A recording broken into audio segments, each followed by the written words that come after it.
Welcome to Relate with Miss Lisa and Ruben. Welcome to our third season with Miss Lisa and Ruben.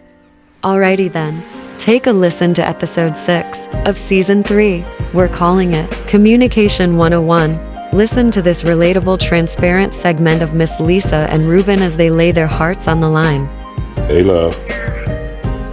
Hey, well, I have like 45 minutes before my next person, so I'm all yours till then.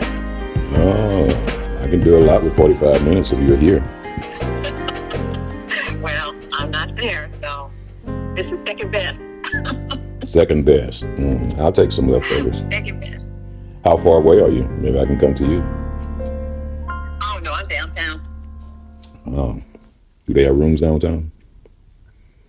Let me quit playing with you. I'm sure they have a lot of rooms downtown. Let me quit playing with you. What's up, the lovely?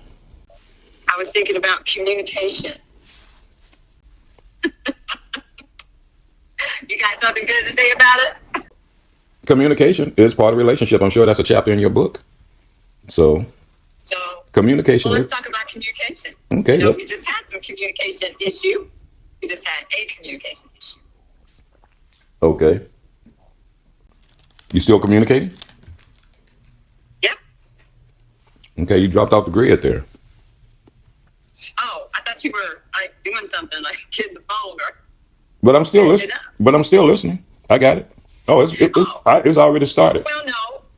I mean, you know, we just had our first little test or disagreements in our relationship, and it mostly centered around communication. Right. And, you know, communication is just so very important. And I think sometimes we don't realize just how important communication is. You know, we assume that people understand the words coming out of our mouth, the way that we say them, the way that we, with the intended meaning that we have, but sometimes that individual does not. And that can cause an issue. Yeah. The only time assumption comes in. Well, you kind of hit the nail on the head when you started to say assumptions, because that's clearly what it was. You had one assumption, and I heard a different meaning. So the intended meaning was not received the way that you had anticipated, which led to a communication issue for us.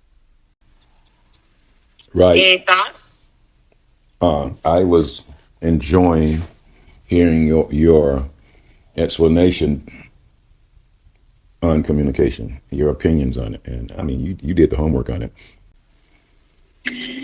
So, you know, communication is a broad subject. You know, communication also entails body language, because you are communicating through your body language.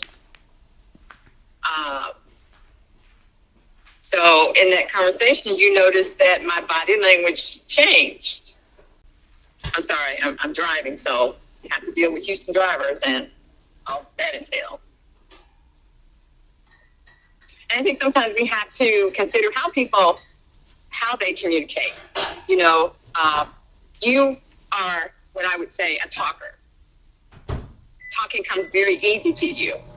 I am more of a listener.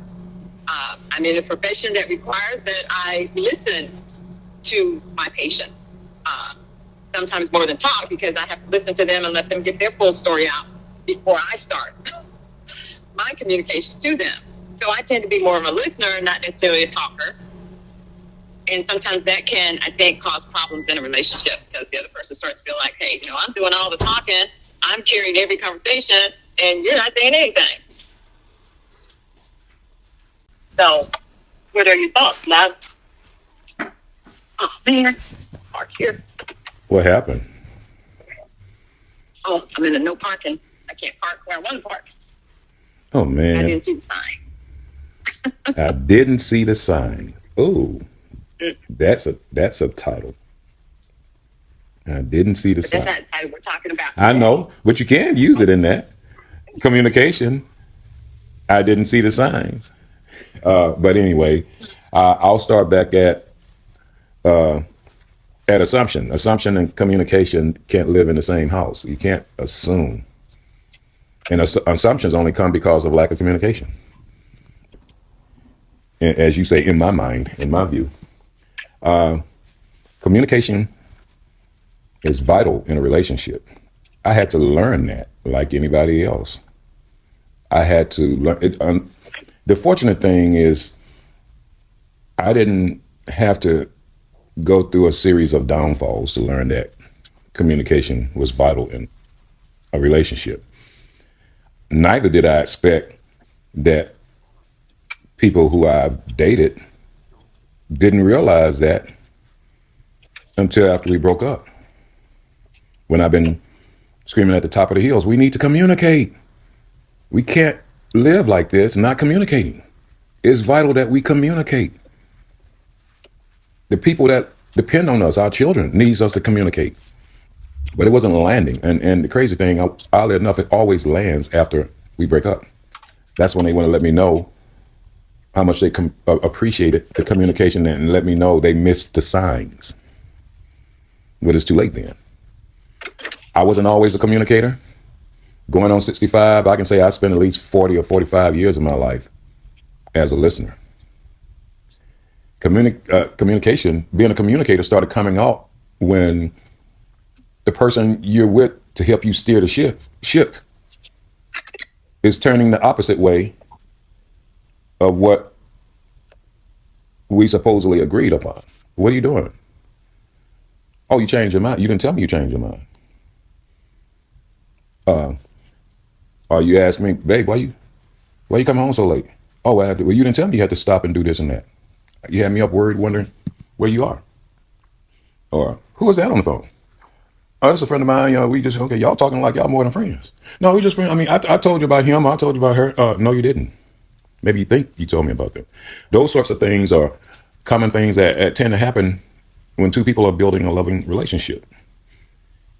And you better be communicating by the end, because now you got all this stuff out of the way. Y'all got the house together. Y'all got the cars together. Y'all have your vacation bank account money. You have your emergency fund. You have your let's just do something spontaneous fund. You have all your ducks in a row, all your T's crossed, all your I's dotted.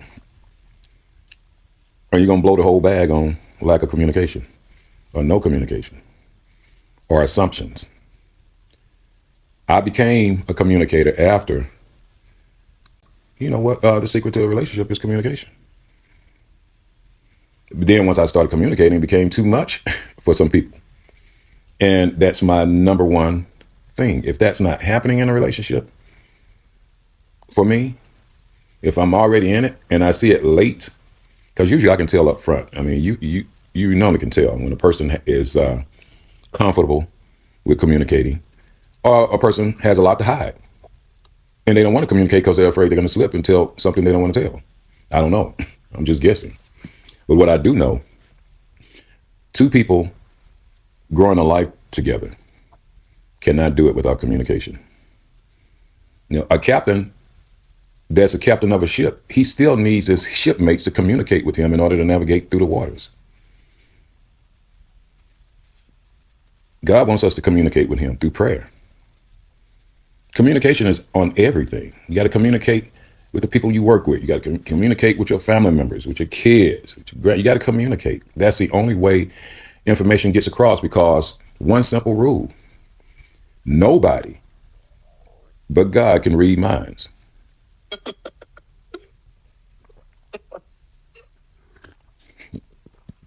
Well, I agree with that. And, sometimes maybe as a couple, getting to know each other, moving deeper into the relationship, growing closer together, sometimes maybe you have to establish some basic communication ground rules. Like you mentioned before, if you know you're going to be late for work, give him or her a call and let them know, as opposed to now it's an hour from the time you normally get home and they haven't heard anything, and now that worry sets in. Well, see, when I mentioned that, those are basic necessities. I mean, those are things that should be second nature. It shouldn't be. Communication should bring you to those set ground rules. Now, also, communication does this. I'm going to communicate to you that I don't like the phrase ground rules because I don't like feeling like I'm being held down or limited. I'm sure there are other phrases to promote the definition of ground rules. But when a man hears that, or a woman hears that, that sounds like control. So you have to be really careful and strategic in communicating, in dating, or dealing with your mate. Or as I know, in marriage. Boy. So I acknowledge, perhaps that wasn't the best wording choice. But the point is, these two people have to establish some kind of how they want their communication to proceed. Right. And and I don't think we can assume that, this is basic information, because for some people it is not. And I think, again, some people take for granted that, okay, this is the way I communicate, so I just assume everybody communicates this way, and they don't.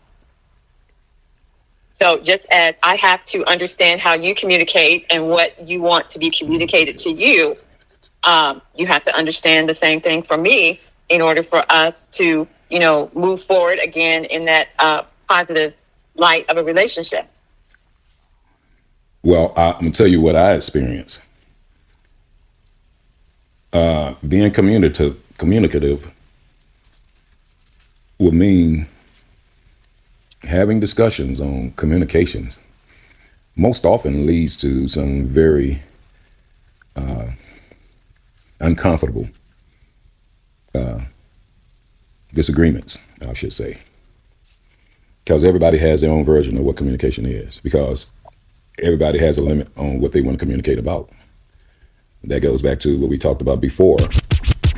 Join us again for another transparent, exciting, and opinionated episode of Relate with Miss Lisa and Ruben. Okay, family, happy dating. Happy dating.